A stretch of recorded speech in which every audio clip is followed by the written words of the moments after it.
আজকে আমি তোমাদের সাথে শেয়ার করছি গ্রিন মটর দিয়ে ঘুগনির রেসিপি। এখানে দেখো প্রথমে কড়াইতে সর্ষের তেল অ্যাড করে দিলাম, গোটা গরম মশলা আর জিরে ফোড়ন দিয়ে পেঁয়াজ কুচনোগুলো অ্যাড করে দিলাম। ভালো করে নাড়াচাড়া করে এখানে আলু আর নুন আর হলুদ গুঁড়ো অ্যাড করে একটু লাল লাল করে ভাজা ভাজা করে নেবো। তারপরে এখানে আমি অ্যাড করলাম আদা রসুনের পেস্ট আর কাঁচা লঙ্কা টমেটো।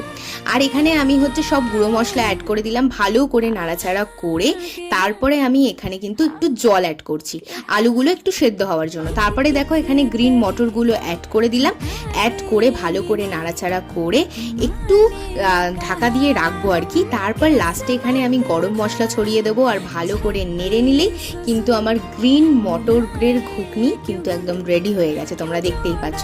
তো তোমরাও এরম করে বানাতে পারো। আমার কাছে এটা শুকনো গ্রিন মটর ছিল, তাই তোমরা এমনি নর্মাল মটরেও এরম করেই ঘুগনি বানাতে পারো।